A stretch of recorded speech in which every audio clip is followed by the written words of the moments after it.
अब 8वां सवाल। तो इसमें हमें क्या दे रखा है, इसने दे रखा है कॉट ये बराबर कॉट 3 कॉट ए बराबर 4 दे रखा है। तो सबसे हमने क्या किया, कॉट बराबर क्या कर दिया, 4/3 कर दिया। तो यहाँ पे ये 3 को हम नीचे लिया है 4 के, तो ये हो जाएगा कॉट ए इक्वल टू क्या हो जाएगा 4/3 हो जाएगा। तो अब हमारे पास क्या होता है, कॉट का फॉर्मूला ये होता है हमारे पास, कॉट का रेशियो क्या होता है हमारे पास कि कुन कुन दो भुजाओं का रेशियो होता है कॉट। तो ये हो जाएगा कच्चे कच्चे आम। तो कॉट का होता है आधार बटे, कॉट ये होता है ना आधार बटे लंब। तो ये हो जाएगा, ये हो जाएगा हमारा आधार। तो अब हम एक ट्राइंगल बनाए, अगर ये हमने एक ट्राइंगल बना लिया समकोण त्रिभुज,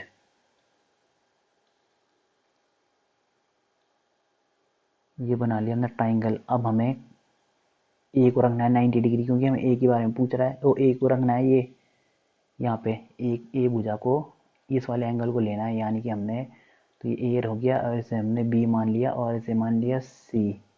सी तो इसे तो हमें चाहिए नहीं, ये वाला देखो,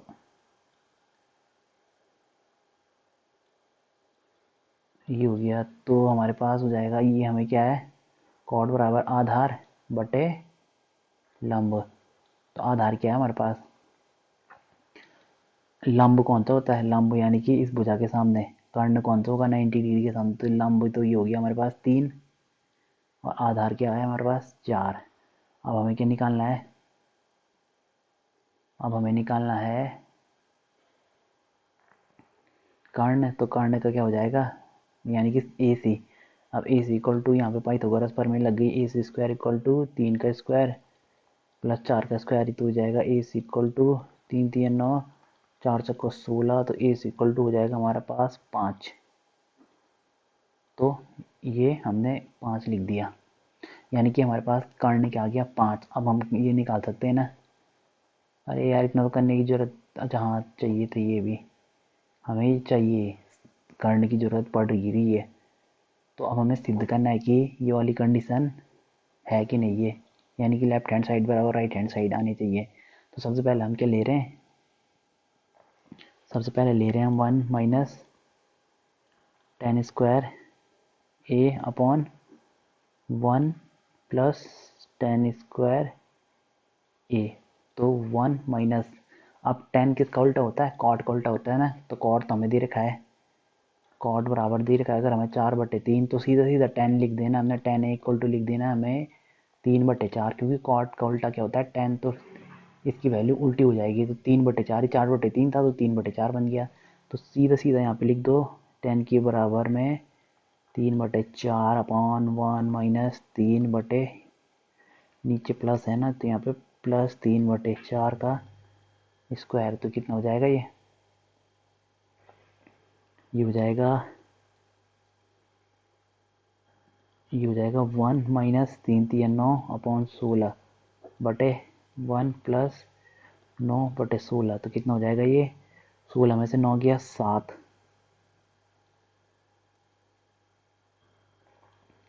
7 बटे 7 बटे कितना है 16 अपॉन, ये कितना होगा 16 9 25 बटे 16। अब 16 से 16 कटेगा तो कितना बचेगा ये 7/25। ये हो गया एक कंडीशन, तो हमने कर ली चेक। आप राइट हैंड साइड करेंगे इसका चेक, तो ये यानी कि ये चेक करेंगे, ये बनेगा हमारा कॉस स्क्वायर ए माइनस साइन स्क्वायर ए। तो कॉस स्क्वायर, कॉस बराबर क्या होता है हमारे पास आधार बटे कर्ण। आधार क्या है हमारे पास इस समय, अब भी ए एंगल की बात हो रही है, तो आधार क्या है हमारे पास, ये हो गया ना कॉस। तो आधार क्या है, आधार है हमारे पास 4 अपॉन आधार बटे कर्ण, कर्ण क्या है हमारे पास 5 का होल स्क्वायर बराबर माइनस साइन बराबर लंब बटे कर्ण। तो लंब क्या है हमारे पास 3 बटे कर्ण क्या है 5 का होल स्क्वायर। तो हो जाएगा 16/25 माइनस 3 3 9/25 बराबर हो जाएगा 25 एलसीएम, 16 में से 9 गया 7। तो हमारा क्या आ गया दोनों बराबर तो आ रहे हैं, हमारा ये भी बराबर आया और ये भी बराबर आया, यानी कि ये वाली कंडीशन हमारी क्या है, सही है, सत्य है ये वाली कंडीशन। तो इसलिए ये लिख देंगे हम, जो भी दिया था सिद्ध करने के लिए 1 + tan square 1 - tan square theta 1 + tan square theta equal to ये वाली कंडीशन, यही, बस यही सिद्ध करना था हमें। अब है नेक्स्ट सवाल।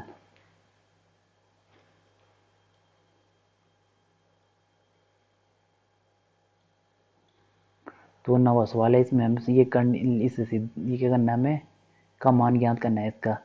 हमें एक दे रखा है ट्राइंगल ए बी सी दे रखा है, 20 समकोण है।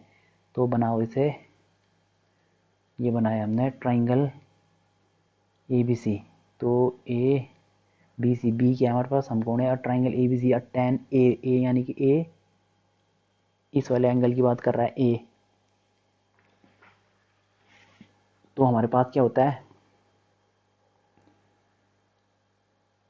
अब हमारे पास टेन टेन बराबर क्या होता है, टेन थीटा बराबर होता है लंब बटे आधार। तो ये क्या, एक हमारे पास है लंब और ये है हमारे पास आधार। तो लंब लंब कहाँ होगा, ए के सम्मुख भुजा ही तो लंब होगी, तो लंब बटे आधार कितना है 3। तो कर्ण कितना जाएगा, यानी कि ए इक्वल टू कितना जाएगा 1 का स्क्वायर और ये हो जाएगा √3 का स्क्वायर। तो 3 और 1 4, यानी कि ए इक्वल टू हमारे पास बनेगा 2। तो कर्ण भी आ गया हमारे पास 2। अब सीधा सीधा फॉर्मूला लगा दो। अब देखो, अब हमें क्या ज्ञात करना है, हमें ज्ञात करना है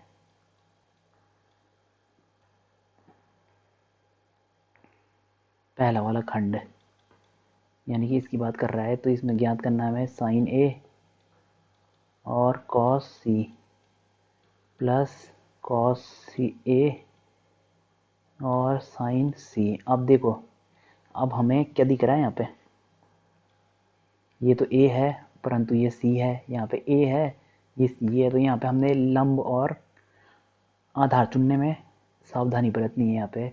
तो साइन ए, तो साइन ए क्या है हमारे पास, साइन बराबर क्या होता है लंब बटे, साइन बराबर होता है लंब बटे कर्ण, ये होता है ना।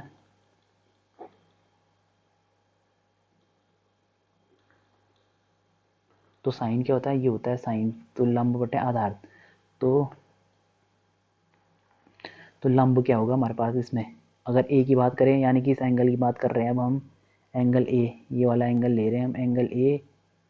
तो एंगल ए ले रहे हैं, तो लंब क्या है इसके लिए, एंगल ए के लिए लंब यही तो है, इसके सम्मुख भुजा ए। तो लंब क्या है 1 बटे कर्ण क्या है हमारे पास 2 इंटू सी। अब क्यों आ रहा है, सी की बात कर रहा है, तो यानी कि हमारे पास इसकी बात कर रहा है सी की, इस वाले एंगल की, यानी कि इस वाले एंगल की बात कर रहा है। तो इसके सम्मुख भुजा अब क्यों आ रही होगा लंब सी के लिए, कॉस सी के लिए, तो ये होगा लंब, तो ये हो जाएगा √3 अपॉन,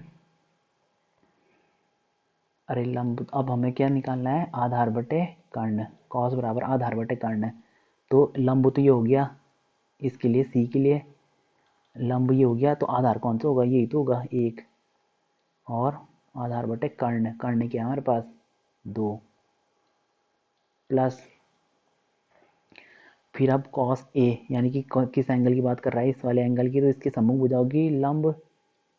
तो आधार कौन सा होगा, आधार ये वाला होगा।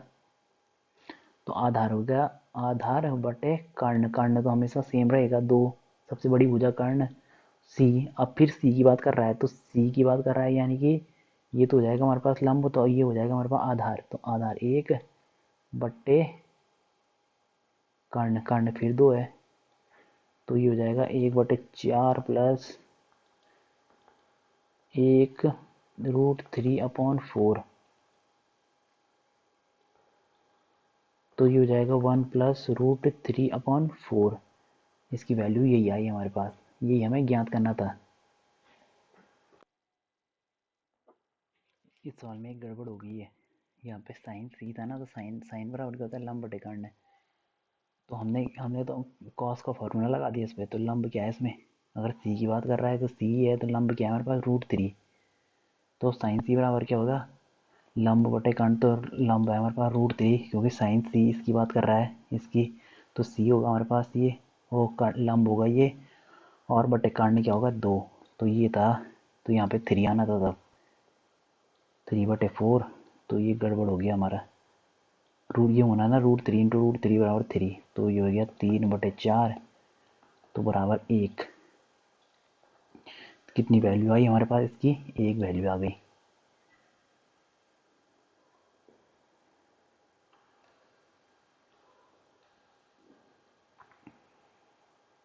अब हमारे पास ये वाला,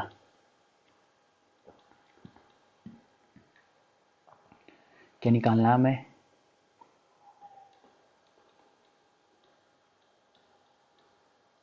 अब हमें निकालना है cos A cos C minus sign A sign सी। तो कॉस ए अब क्यू आर ए की बात कर रहा है, कॉस ए यानी ए एंगल की बात कर रहा है, तो एंगल ये तो हो जाएगा हमारे पास लंब, तो और कॉस बराबर क्या होता है हमारे पास, कॉस ही होगा ना हमारे पास, आधार बटे कर्ण, तो आधार, इस समय आधार क्या है, अगर ये लंब है तो आधार क्या है हमारे पास, ये वाला, तो ये होगा √3, और कर्ण तो कर्ण नहीं है हमेशा, ये 2। अब देखो ये सी है, तो सी के लिए लंब क्या होगा, ये कॉस सी, अभी सी की बात कर रहा है, तो सी के लिए लंब क्या होगा, ये होगा सी, तो आधार क्या होगा 1, तो आधार बटे कर्ण, आधार 1 और बटे कर्ण, कर्ण तो हमेशा 2 ही रहेगा, सबसे बड़ी भुजा। अब ए साइन ए यानी ए की बात कर रहा है, तो ए कहाँ है हमारे पास, ए ही है, तो ए इसके लिए लंब क्या हो जाएगा, लंब बटे कर्ण, तो लंब तो 1 हो गया, बटे कर्ण क्या हो गया 2। सी, फिर सी की बात कर रहा है, तो सी के लिए लंब क्या होगा √3, तो लंब बटे कर्ण, तो कितना हो गया ये,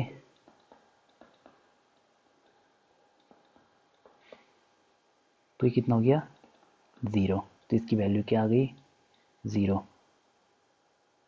तो ये वाला हो गया समाप्त।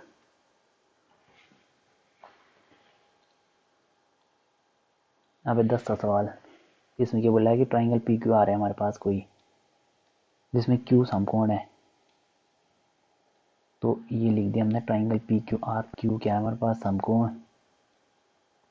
पी क्यू आर, आर समकोण है, और हमें क्या दे रखा है पी आर बराबर Q are, P R P R बराबर क्यू आर, ऐसा हो सकता है क्या, ऐसा तो नहीं हो सकता, पी आर बराबर क्यू आर नहीं, हमें दे रखा है P R plus Q R दे रखा है, ये गड़बड़ हो गई है।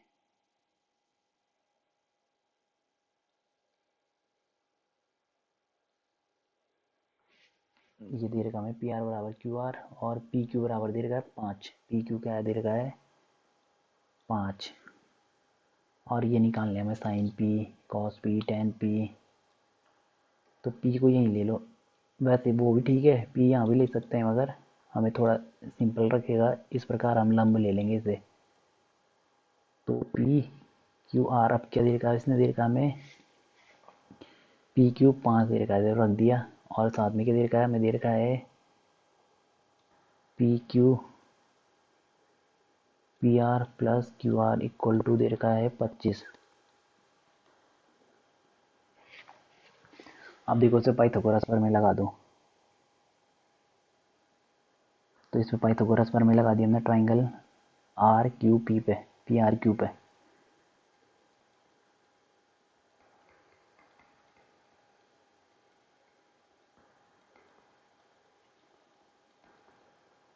तो पाइथागोरस प्रमेय से ये क्या हो जाएगा हमारे पास,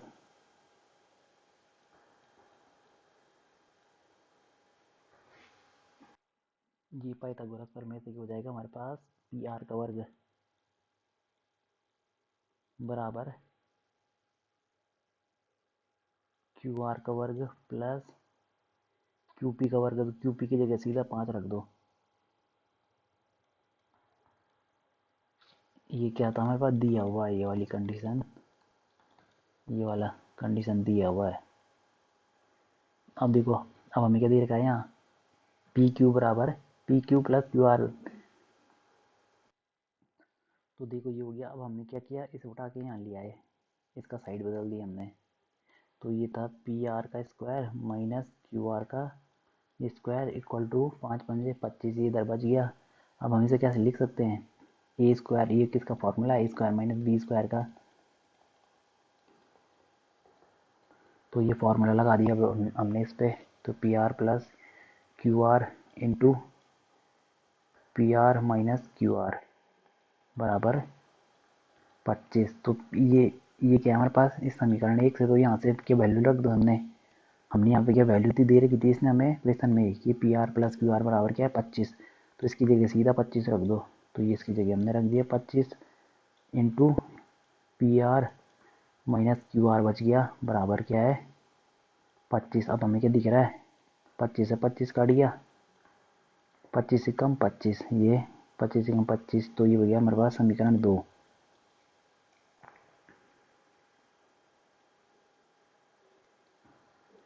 अब समीकरण 1 और 2 को हल करने पर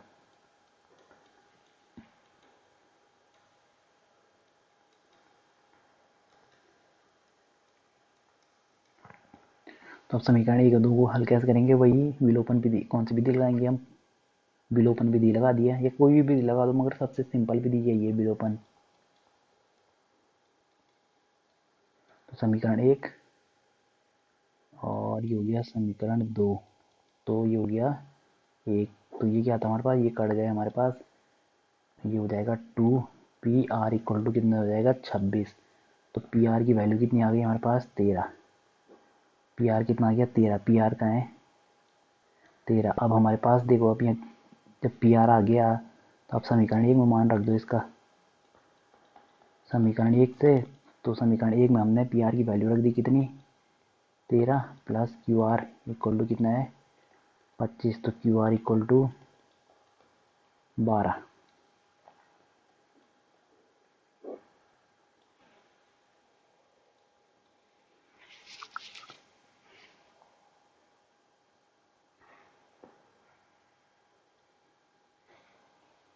तो ये हो गया क्यू आर। अब हमें क्या निकालना है, साइन पी। तो साइन पी, अब पी की बात कर रहा है तो पी कौन, लंब क्या है हमारे पास, यही है। तो साइन बराबर क्या होता है, लंब बटे कर्ण। लंब क्या है हमारे पास, लंब है 12 और बटे कर्ण 13। फिर निकालना है हमें कॉस पी। तो कॉस पी बराबर क्या होता है, आधार। आधार कितना हमारे पास, पी की बात कर रहा है तो लंब ये होगा, तो आधार कौन होगा, ये होगा। तो आधार बटे कर्ण, आधार कितना है हमारे पास 5, कर्ण कितना है 13। टेन पी, टेन पी पर लंब बटे आधार, तो लंब कितना है 12, आधार कितना है 5। तो यही निकाल लेते हैं ना, ये निकल चुके हैं।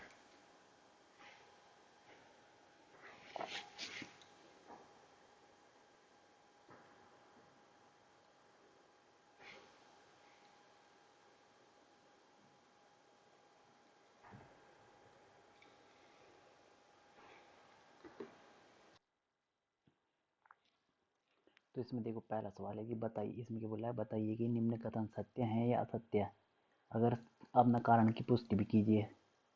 तो ये सबसे पहले देखने के हमें सत्य असत्य देखने का कथन और कारण देना है। तो सबसे पहले क्या बोला है कि tan a का मान सदैव 1 से कम होता है। तो यानी कि क्या बोला है कि tan a का मान सदैव 1 से कम होता है। क्या ये सत्य है, क्या सत्य है, तो ये हमारे पास क्या है, असत्य है। क्यों, क्योंकि हमारे पास हम जानते हैं, क्योंकि tan बराबर क्या होता है हमारे पास, tan tan बराबर होता है पास लंब बटे आधार। तो लंब बटे आधार होता है tan a बराबर, तो tan, तो ये हो गया हमारे पास एक समकोण त्रिभुज हो गया ये हमारे पास।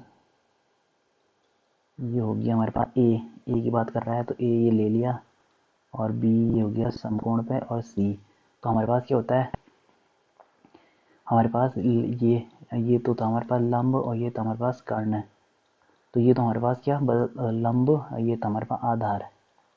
तो ये हमारे पास क्या होते हैं, लंब और आधार हमें तो बदलते रहते हैं ना, बदलते रहते हैं, यानी कि बदलते रहते हैं, मतलब कि ये लंब आधार, लंब कभी छोटा हो सकता है कभी बड़ा हो सकता है। या तो हमारे पास लंब इस प्रकार हो सकता है छोटा, या फिर एक कंडीशन ये है कि हमारे पास लंब कैसा बन जाए, इस प्रकार बन जाए फुल, ये लंब के बन जाए, किससे बड़ा बन जाए, आधार से बड़ा बन जाए। ये हमारे पास आधार और ये भी हमारे पास आधार और ये है हमारे पास लंब और ये है लंब। तो यहाँ पे क्या दिख रहा है हमें, यहाँ पे भी लंब बड़ा है और यहाँ पे लंब छोटा है। तो अगर हमारे पास लंब बड़ा होगा तो यानी कि इसकी वैल्यू क्या आएगी, एक से बड़ी आएगी ना। अगर लंब यानी कि अगर ये हमारे पास यदि लंब क्या बड़ा होगा, किससे, लंब बड़ा होगा, लंब बड़ा होगा आधार से, आधार से, तो हमारे पास क्या आएगा, tan a इक्वल टू क्या जाएगा हमारे पास, यानी कि tan a की वैल्यू क्या होगी, एक से बड़ी होगी। और यदि लंब छोटा होगा, यानी कि अगर आधार बड़ा होगा, आधार बड़ा होगा तो हमारे पास क्या होगा, लंब छोटा होगा। तो यानी कि tan a की वैल्यू क्या आएगी, एक से कम आएगी, यानी कि एक से कम आएगी। ये कम, इसका मतलब है कि छोटा होगा एक से छोटा होगा क्या, tan a। तो यानी कि हमारे पास क्या कंडीशन बन रही, इसने बोला सदैव एक से कम होगा, तो कहाँ हो रहा है सदैव एक से कम, इसमें तो बड़ा हो रहा है एक से, और इसमें एक से छोटा हो रहा है। तो यानी कि हमारे पास इसलिए कथन क्या है, असत्य है। तो ये तो हो गया हमारा पहली कंडीशन समाप्त। तो कारण क्या, हम यहाँ पे कारण यही है कि हमारे पास लंब और आधार की वैल्यू, जो लंब और आधार के मान परस्पर कोई भी बराबर हो, कोई भी बड़े हो सकते हैं, लंब बड़ा हो सकता है, आधार बड़ा हो सकता है। अब हमारे पास सेकंड कंडीशन,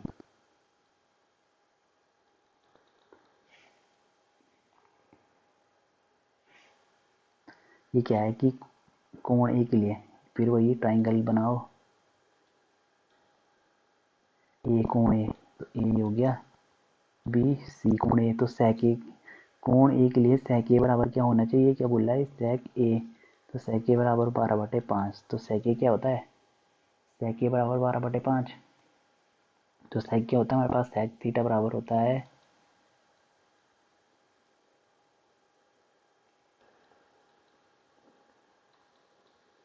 sec थीटा बराबर होता है कर्ण बटे आधार। तो कर्ण कर्ण ये कर्ण है और ये है आधार।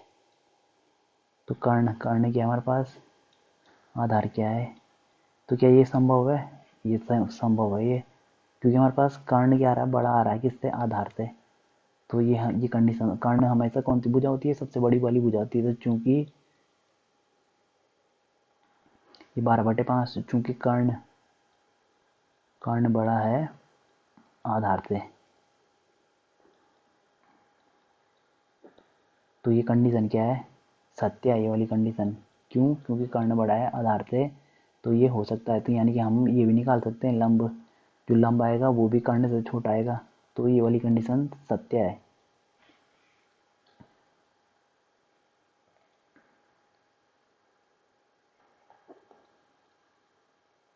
आप थर्ड,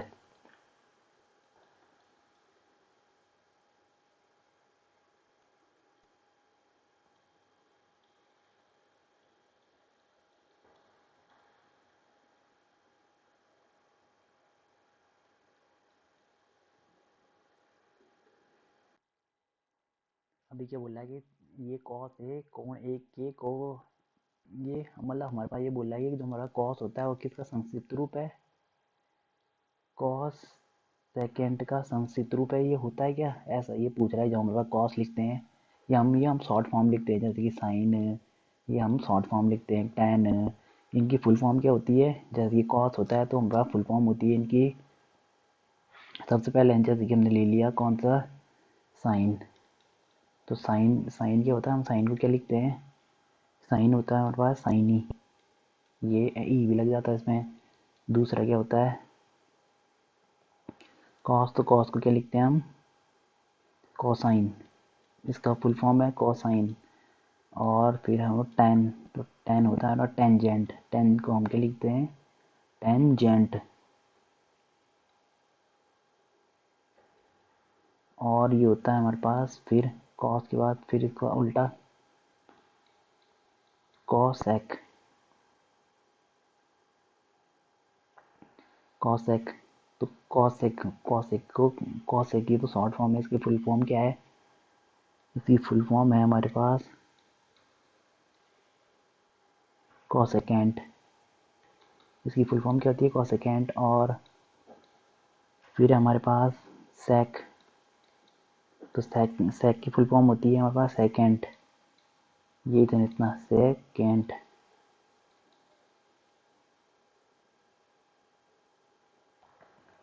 फिर है हमारे पास कॉट। तो कॉट की फुल फॉर्म होती है कॉट टेंजेंट। इसका कॉट को अलग आगे से टेंजेंट को टेंजेंट। तो ये क्या बोल रहा है? कोण कॉस ए कोण ए के कॉ सेकेंड के लिए प्रयुक्त संयुक्त रूप है नहीं है। ये हो गया हमारे पास फॉल्स, असत्य। क्योंकि अब क्योंकि कॉस का संस्कृत रूप कॉस ए का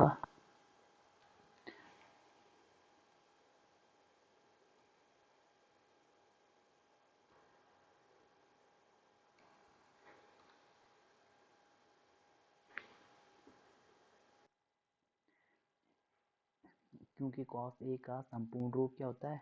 कॉस ए किसका संस्कृत रूप है? कॉस ए कॉस सेकेंड का कॉस ए किसका संक्षिप्त रूप है? कोसाइन का संयुक्त रूप है।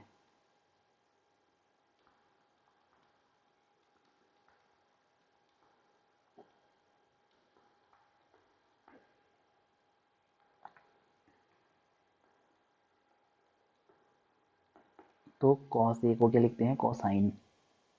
कॉस को कोसाइन लिखेंगे। और ये जो हमारा कॉस सेकेंड दे रखा है वो किसका है? कॉस एक का है ये। तो इसलिए ये हो गया हमारे पास असत्य। अब है हमारे पास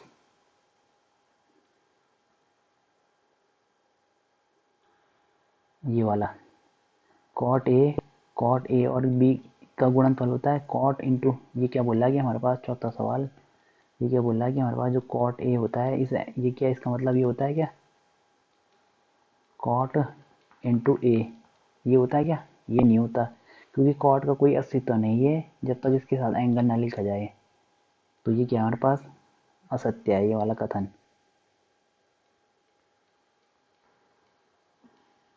यानी कि हमारे पास साइन के साथ एंगल लिखना जरूरी है। साइन के साथ 60, 40 या कॉस के साथ हमेशा ऐसा कभी नहीं होगा कि सिर्फ ये दिया रहेगा। इसका कोई इसका मतलब कोई औचित्य नहीं है।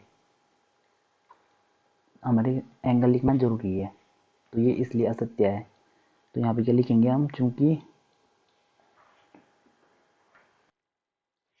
चूंकि यह यह क्या है? चूंकि यह कॉट है हमारे पास क्या होता है? कोटेंजेंट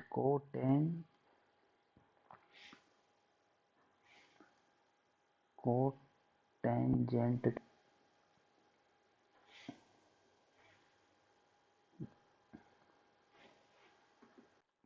के लिखना है क्योंकि यह ए का कोटेंजेंट है। ए का कोटेंजेंट है। ये इस प्रकार है पूरा कथन, कोटेंजेंट ऑफ ए। तो हम कभी हमारा ऐसा नहीं होगा कि कोटेंजेंट लिखा होगा, सिर्फ कोट लिखा होगा, इसके आगे एंगल लिखना जरूरी है। तो ये इसलिए था ये असत्य। अब हमारे पास लास्ट वाला सवाल।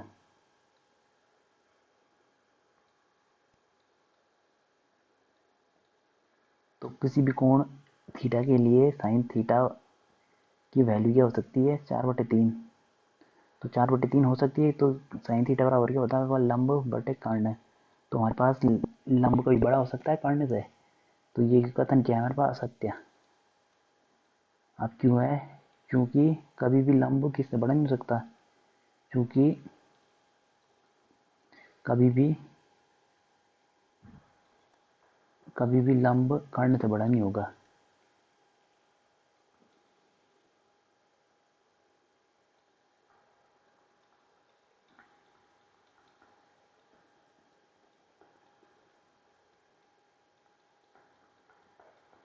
तो इसलिए क्या है, असत्य है।